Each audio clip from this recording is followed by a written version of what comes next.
Cricket ఫ్యాన్స్కు అతిపెద్ద shock. రేపు మొదలవ్వాల్సిన 2026 IPL పండుగకు ముందు బీసీసీఐ ఒక సంచలన నిర్ణయం తీసుకుంది.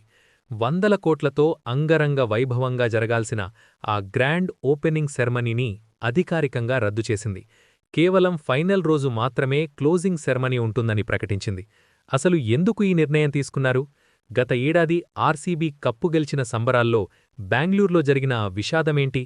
అలాగే ఈ వీడియో చివర్లో ముంబై, చెన్నై మరియు ఆర్సీబీలను కాదని ఈ 2026 ఐపీఎల్ కప్పు ఏ టీం కొట్టబోతోందో పక్కా లాజిక్స్తో వివరిస్తాను. అలాగే రేపు జరగబోయే RCB versus Sunrisers match pitch report, winner prediction, deep analysis కూడా ఉండబోతోంది. కాబట్టి ఈ వీడియోను ఎక్కడా స్కిప్ చేయకుండా చివరి వరకు చూడండి. మీ మతులు పోవడం ఖాయం. నమస్కారం మిత్రులారా, మన తెలుగు క్రికెట్ అప్డేట్స్ ఛానల్కు స్వాగతం. మొదటి టాపిక్, ఓపెనింగ్ సెరమనీ రద్దు వెనక ఉన్న అసలు నిజం. సాధారణంగా ఐపీఎల్ మొదటి మ్యాచ్ అంటే బాలీవుడ్ స్టార్స్తో డాన్సులు, లేజర్ షోలు, అద్భుతమైన ఫైర్వర్క్స్ మరియు వందల కోట్ల అట్టహాసంతో మొదలవుతుంది. ప్రపంచం మొత్తం ఇండియన్ ప్రీమియర్ లీగ్ వైపు చూసేలా ఈ వేడుకను డిజైన్ చేస్తారు. దీని ద్వారా బోర్డుకు వేల కోట్ల రూపాయల రెవెన్యూ వస్తుంది. కాని రేపు ఆర్సీబీ మరియు సన్రైజర్స్ మ్యాచ్కు ముందు చిన్నస్వామి స్టేడియంలో ఎలాంటి హంగామా ఉండదు. దీనికి ప్రధాన కారణం గత ఏడాది బెంగళూరులో జరిగిన విషాదమే. 17 ఏళ్ల సుదీర్ఘ నిరీక్షణ తర్వాత ఆర్సీబీ కప్పు గెలవడంతో బెంగళూరు వీధులన్నీ లక్షలాది మంది ఫ్యాన్స్తో నిండిపోయాయి. ఆ రాత్రికి రాత్రే జరిగిన సంబరాల్లో అభిమానుల మధ్య తోపులాట జరిగి ట్రాఫిక్ పూర్తిగా స్తంభించిపోయి కొన్ని ఊహించని దురదృష్టకర సంఘటనల వల్ల ఫ్యాన్స్ ప్రాణాలకు ప్రమాదం వాటిల్లింది.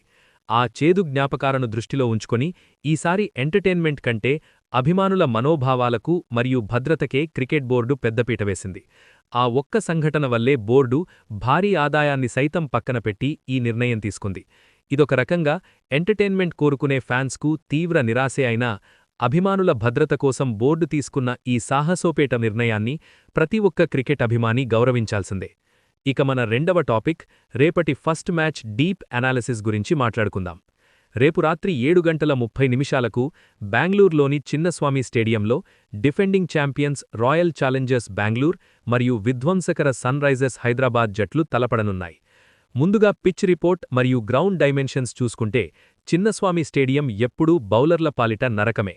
ఈ స్టేడియం బౌండరీలు 60 నుంచి 65 మీటర్లు మాత్రమే ఉంటాయి. దానికి తోడు బెంగళూరు వాతావరణం వల్ల గాలిలో బంతి చాలా వేగంగా ప్రయాణిస్తుంది. ముఖ్యంగా ఈ సీజన్లో ఎండలు ఎక్కువగా ఉండడం వల్ల పిచ్ పూర్తిగా పొడిగా మారి బ్యాటింగ్కు మరింత అనుకూలంగా మారే అవకాశముంది. బ్యాటర్లు ఎడ్జ్ తీసుకున్నా సరే బంతి ఖచ్చితంగా సిక్సర్ వెళ్లిపోయే ప్రమాదముంది. అంతేకాకుండా రాత్రిపూట మంచు ప్రభావం అంటే డ్యూ ఫ్యాక్టర్ ఖచ్చితంగా ఉంటుంది. కాబట్టి టాస్ గెలిచిన జట్టు ఖచ్చితంగా చేజింగ్ వైపే మొగ్గు చూపుతుంది. మొదటి ఇన్నింగ్స్లో కనీసం 220 పరుగులు చేస్తేనే గెలుపుపై ఆశలు పెట్టుకోవచ్చు. ఒక పక్క విరాట్ కోహ్లీ, ఫాఫ్ డుప్లెసిస్, రజత్ పటిదార్ లాంటి స్టార్లతో ఆర్సీబీ టాప్ ఆర్డర్ చాలా పటిష్టంగా ఉంది. ముఖ్యంగా విరాట్ కోహ్లీ తన కెరీర్లోనే అత్యుత్తమ ఫామ్లో ఉన్నాడు. పవర్ ప్లేలో ఫాస్ట్ బౌలర్లను, మిడిల్ ఓవర్లలో స్పిన్నర్లను కోహ్లీ టార్గెట్ చేసే విధానం అద్భుతం. తన సొంత మైదానంలో కోహ్లీని ఆపడం ఏ బౌలర్కైనా సింహస్వప్నమే. ఇక ఆర్సీబీ బౌలింగ్లో మహ్మద్ సిరాజ్ మరియు యష్ దయాళ్లపైన భారీ అంచనాలున్నాయి. ముఖ్యంగా పవర్ ప్లేలో సిరాజ్ వికెట్లు తీయకపోతే ఆర్సీబీకి కష్టాలు తప్పవు.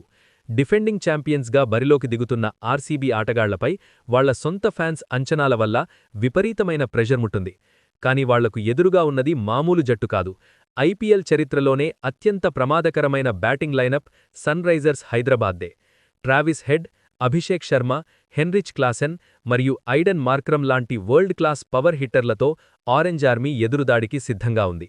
ఓపెనింగ్లో ట్రావిస్ హెడ్ మరియు అభిషేక్ శర్మ ఆడే మొదటి 6 ఓవర్ల పవర్ ప్లే మ్యాచ్ స్వరూపాన్నే పూర్తిగా మార్చేయగలదు.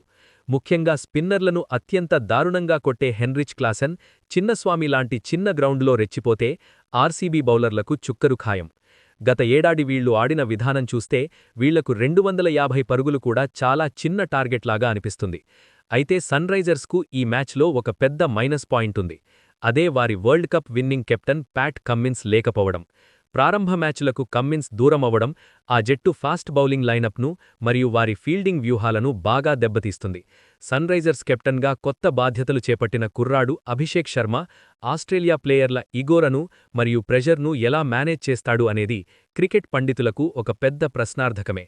ముఖ్యంగా స్పిన్ బౌలింగ్లో సరైన ఫామ్లో లేని బౌలర్ లేకపోవడం హైదరాబాద్కు అతిపెద్ద సమస్య. విరాట్ కోహ్లీ మరియు రజత్ పటిదార్ లాంటి స్పిన్ను సునాయాసంగా ఆడే బ్యాటర్లను అడ్డుకోవాలంటే సన్రైజర్స్ ఫాస్ట్ బౌలర్లు ఖచ్చితైన స్లో బౌన్సర్లు మరియు డెత్ ఓవర్లలో యార్కర్లు వేయడం ఒక్కటే మార్గం. భువనేశ్వర్ కుమార్ అనుభవం రేపటి మ్యాచ్లో సన్రైజర్స్కు చాలా కీలకం కాబోతోంది. ఓవరాల్గా చూసుకుంటే రేపటి మ్యాచ్లో హోమ్ అడ్వాంటేజ్ మరియు అనుభవజ్ఞులైన కోహ్లీ డుప్లెసిస్ ఉండడం వల్ల ఆర్సీబీకి గెలిచే అవకాశాలు 60% ఉంటే బౌలింగ్ సమస్యల వల్ల సన్రైజర్స్కు 40% అవకాశాలు మాత్రమే ఉన్నాయి. ఇక మన మూడవ టాపిక్ మరియు అసలు విషయానికి వద్దాం.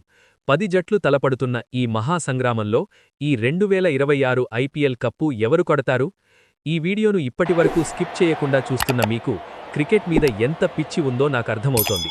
మీరు నిజమైన క్రికెట్ ఫ్యాన్ అయితే ఈ వీడియోను ఇప్పుడే లైక్ చేయండి. అలాగే ఇలాంటి మరిన్ని ఇంట్రెస్టింగ్ మరియు లాజికల్ క్రికెట్ అప్డేట్స్ కోసం మన తెలుగు క్రికెట్ అప్డేట్స్ ఛానల్ను ఇప్పుడే సబ్స్క్రైబ్ చేసుకోండి. పదండి, ఇప్పుడు ఆ కప్పు ఎవరిదో పక్కా అనాలిసిస్లోకి వెళదాం. ముందుగా టోర్నమెంట్లో నిలకడలేని జట్ల గురించి మాట్లాడుకుందాం. పంజాబ్ కింగ్స్, ఢిల్లీ క్యాపిటల్స్ మరియు లక్నో సూపర్ జెయింట్స్ లాంటి జట్లలో ఇండివిడ్యువల్గా మంచి ఆటగాళ్లు ఉన్నప్పటికీ ఒక టీంగా వారు ఎప్పుడూ కలిసికట్టుగా రాణించలేరు. ఏదో ఒక డిపార్ట్మెంట్లో ఎప్పుడూ లోపం కనిపిస్తూనే ఉంటుంది.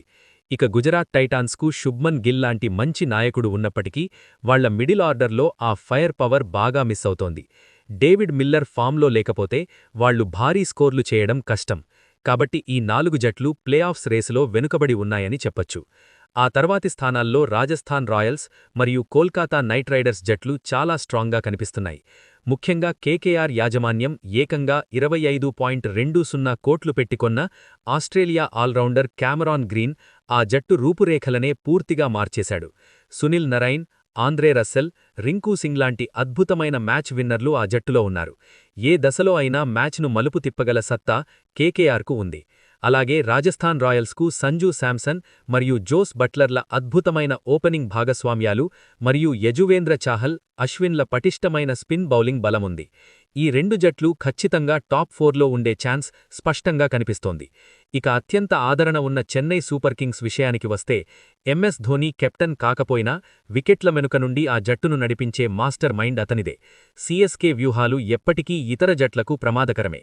కొత్తగా జట్టులోకి వచ్చిన సంజూ శాంసన్ మరియు కెప్టెన్ రుతురాజ్ గైక్వాడ్ల జోడీ ఇతర జట్లకు కంటిమీద కునుకు లేకుండా చేస్తోంది.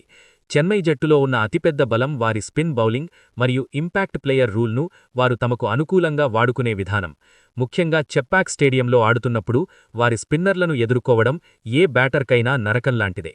చెన్నై ఎప్పుడూ సైలెంట్గా టోర్నమెంట్ మొదలుపెట్టి చివరికి ప్లేఆఫ్స్కు చేరి ఆ తర్వాత విజృంభించి కప్పు కొట్టే రకం. వారిని ఎవ్వరూ తక్కువ అంచనా వేయలేరు. మరి ఈసారి కప్పు ఎవరిది? వీడియో చివరి వరకు చూస్తున్న మీకు ఒక ఇంట్రెస్టింగ్ ఫ్యాక్ట్ చెబుతాను వినండి. ఈసారి డిఫెండింగ్ ఛాంపియన్స్గా ఉన్న రాయల్ ఛాలెంజర్స్ బెంగళూరు కప్పును నిలబెట్టుకోవడం చాలా కష్టమనిపిస్తోంది. ఎందుకంటే ఐపీఎల్ చరిత్రలో గత 17 ఏళ్లలో వరుసగా 2 సార్లు కప్పు కొట్టిన జట్లు ముంబై ఇండియన్స్ మరియు చెన్నై సూపర్ కింగ్స్ మాత్రమే. మిగతా ఏ జట్టుకు ఆ రికార్డు లేదు. ఆర్సీబీ బ్యాటింగ్ బలంగా ఉన్నా వారి బౌలింగ్లో ఇంకా కొన్ని లోపాలున్నాయి. వారు ప్రెజర్ సిచ్యువేషన్స్లో, ముఖ్యంగా ప్లేఆఫ్స్ లాంటి నాకౌట్ మ్యాచులలో ఎలా ఆడతారు అనేది ఎప్పుడూ ఒక పెద్ద ప్రశ్నార్థకమే. ఆ బౌలింగ్ లోపాలు ఈసారి వారిని తీవ్రంగా దెబ్బతీసే అవకాశం స్పష్టంగా కనిపిస్తోంది.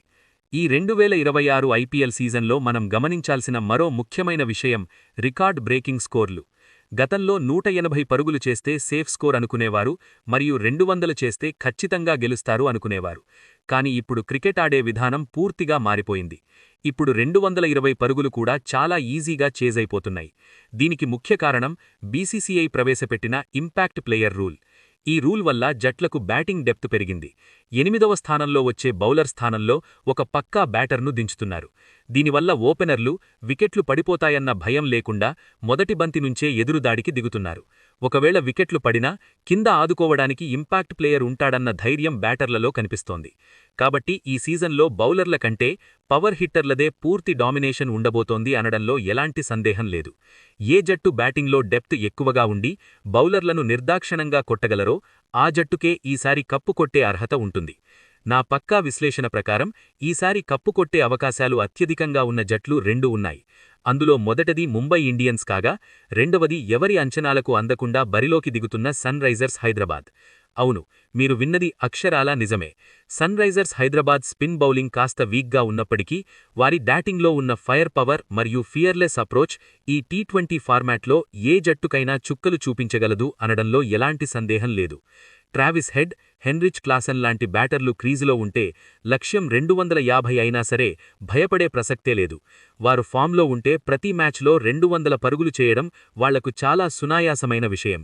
ఒకవేళ వాళ్ల కుర్ర బౌలర్లు క్లిక్ అయితే ఆరెంజ్ ఆర్మీ సృష్టించే విధ్వంసాన్ని ఆపడం ఎవరి తరం కాదు. ఇక ముంబై ఇండియన్స్ విషయానికి వస్తే వారికి బ్యాటింగ్ మరియు బౌలింగ్ 2 విభాగాల్లో కూడా ఎప్పటికీ ఎదురులేని బలముంది. ఈసారి వేలంలో New Zealand star fast bowler Trent బౌల్ట్ను వారు కొనుగోలు చేయడంతో వారి ఫాస్ట్ బౌలింగ్ ప్రపంచంలోనే నంబర్ 1గా మారింది. కొత్త బంతితో పవర్ ప్లేలో బౌల్ట్ అద్భుతంగా స్వింగ్ చేస్తే ఆ తర్వాత మిడిల్ మరియు డెత్ ఓవర్లలో జస్ప్రీత్ బుమ్రా తన పదునైన యార్కర్లతో బ్యాటర్లా అంతు చూస్తాడు. బౌల్ట్ మరియు బుమ్రా లాంటి ఇద్దరు వరల్డ్ క్లాస్ బౌలర్లు ఒకే జట్టులో ఉండటం ముంబైకి అతి పెద్ద అడ్వాంటేజ్. మరిన్ని క్రికెట్ అప్డేట్ల కోసం లైక్, షేర్ మరియు సబ్స్క్రైబ్ చేయండి.